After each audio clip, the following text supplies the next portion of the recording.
Hi everybody, this is the Baseball Head, the amazing, spectacular, terrific, the great one, the People's Champion, your host, and welcome back to the Baseball Head 2.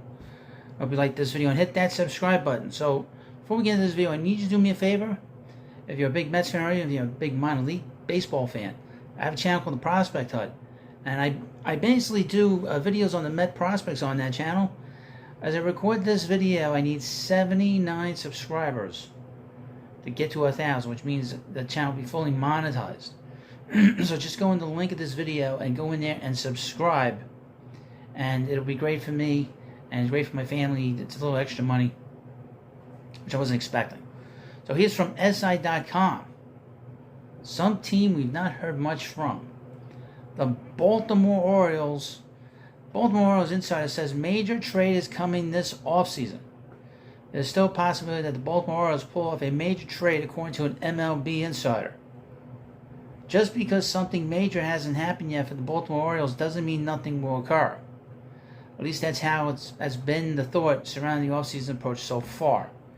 By now, everyone knows the Orioles would like to add an elite starting pitcher to their rotation. They addressed their one bullpen need with the signing of Craig Kimbrell, and now can turn their attention to their most pressing need.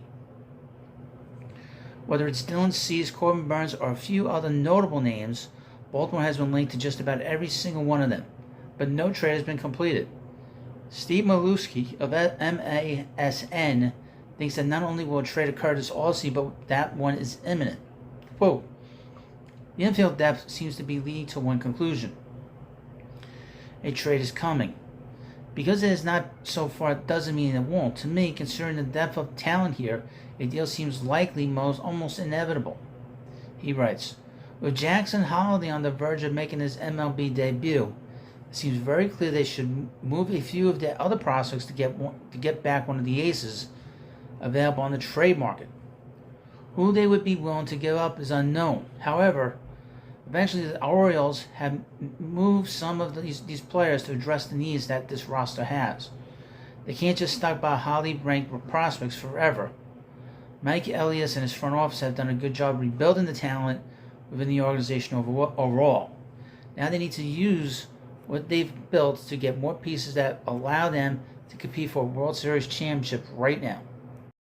Now, from what I have a public source that puts out these rumors about all these different teams, and there's a rumor about the Red Sox, and some other places have since reported it, that the Red Sox are probably going to trade Kenley Janson and possibly Trevor Story, and there is a market, believe it or not, for them, according to my public source, and other sources are coming out. I have from MLB, and what they're trying to do, the Red Sox, they're trying to get rid of all their payroll that they have. As you know, they traded Chris Sale, and one of the most peculiar trades, at least from the Braves side of it. I know Chris Sale has been a very good pitcher for a long time, but he has been injured for a long time. He's not pitched on a regular basis since 2017 on a regular basis. He's had a lot of injuries in the last 7, 8 years. So it's a very peculiar trade. But anyway, so here's from MLBTradeRumors.com. Red Sox could be looking to shed additional payroll. Red Sox made waves on Saturday afternoon, trading 7-time All-Star 2018 World Series champion Chris Sale to the Braves in exchange for young infielder Vaughn Grissom. Boston needed a second baseman, and Grissom can fill that role right away and potentially for years to come. Still, as talented as Grissom very well may be, it's hard not to view the trade as something of a salary dump for the Red Sox. Although Sale has spent significant time on the injured list over the past several years, he has flashed great stuff when healthy, and the Red Sox need all the upside they can get if they're going to compete in the fearsome AL East.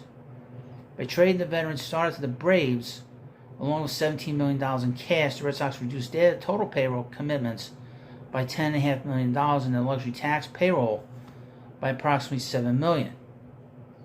This is not the only trade Chief Baseball Officer Craig Breslow has made to decrease payroll this winter. Now, he is very different than Chaim Bloom. Chaim Bloom didn't make any moves, and they were dumb moves.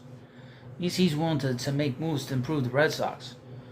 The Red Sox are dead last, and in case they start to make some moves, they're going to be looking at the Baltimore Orioles for a long time, for the next 5-6 years. He flipped, this is Breslow, flipped Luis Urias to the Mariners just before the non-tender deadline, sacrificed the infield's upside to avoid his estimated $4.7 million arbitration salary. He also dealt Alex Verdugo to the Yankees and essentially replaced him with former Cardinals outfielder Tyler O'Neill, saving an estimated $3.7 million in the process. Those sound like relatively inconsequential numbers for a large market team like Boston, but what it's worth, the money the team saved by trading them and sale adds up to just another under $19 million. Newly signed starter Lucas Giolito will earn $18 million in 2024. So they basically shed payroll and they added payroll, and they're still saving $1 million. The Red Sox have shed significantly more payroll than they've added this winter. In addition to their various trades, the team let Justin Turner, Corey Kluber, Adam Duvall, James Paxton, and Joely Rodriguez reach free agency. Those five accounted for just over $34 million in luxury tax payroll last season. Boston's estimated luxury tax payroll now sits below $200 million for the first time since 2020. That being the case, it's rather surprising to hear that ownership is tightening the purse strings. After all, it wasn't so long ago that Chairman Tom Werner claimed the team would be competitive in 24, bound to go full throttle in every possible way. Of course, this rumor may be little more than a negotiation tactic, with the Red Sox playing hard to get to drive down a free agent target's market. However, if Breslow is serious about reducing payroll, he might look to deal Kenley Janson, which, like I said, is a rumor, major rumor, or Chris Martin in the coming weeks. And also, again, like I said, Trevor Story. And Trevor Story, they mentioned him in here. He's owed $95 million. I mean, talk about a bad contract. That was one of the worst contracts we've seen over the last 5 years given out to Trevor Story. Not because he's not a good player, but because of the fact that everyone knew when he was with the Rockies, he had a bad injury to his elbow, and that he was going to need surgery at some point to resolve it. And he has played terribly because of that injury. He went through free agency with the Rockies. The Red Sox signed him to that contract, and everybody knew he had a bad elbow, but Chaim Bloom signed him anyway. He had a terrible 2022, and he was terrible last year, and of course, he got hurt, and he had to get surgery on that arm. So he is sort of an interesting guy in terms of just, he's still fairly young, but he hasn't had a major injury to his elbow. And finally in this video, from MLBTradeRumors.com, headline, Blue Jays looking to add bat-first players have strong interest in Jock Peterson.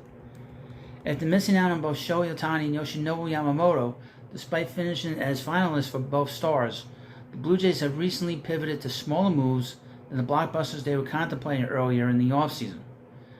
They've re-signed center fielder Kevin Kiermaier and added utility man Isaiah Kiner-Falefa to the infield mix over the past week, and a recent report regarded the club as the leaders for the services of right-handed Yariel Rodriguez.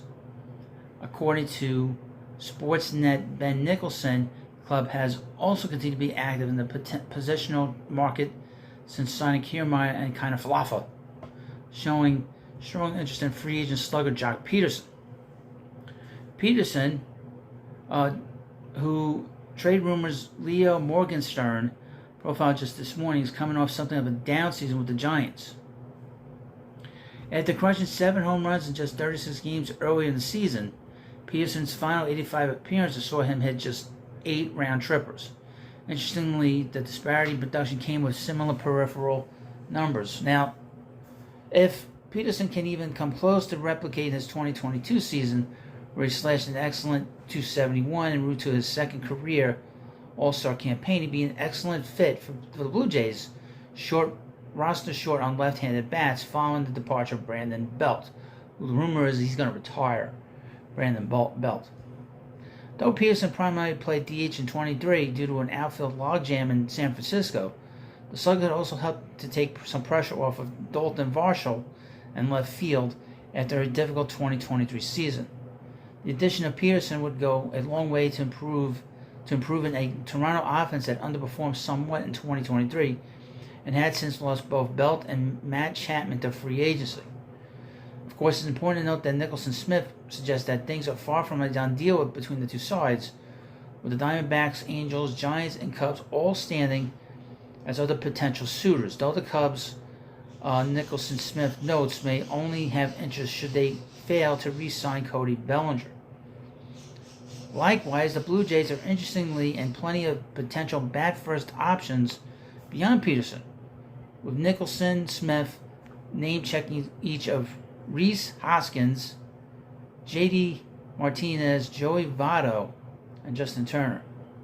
Nicholson-Smith goes on to suggest that a deal with Peterson wouldn't preclude the Jays from being a second player from that mold, though it's worth knowing that with Vladimir Guerrero Jr. entrenched at first base, only Justin Turner has recent experience elsewhere on the diamond, meaning Peterson would likely need to play outfield on a regular basis in that scenario. So, you let me know what you think about this video.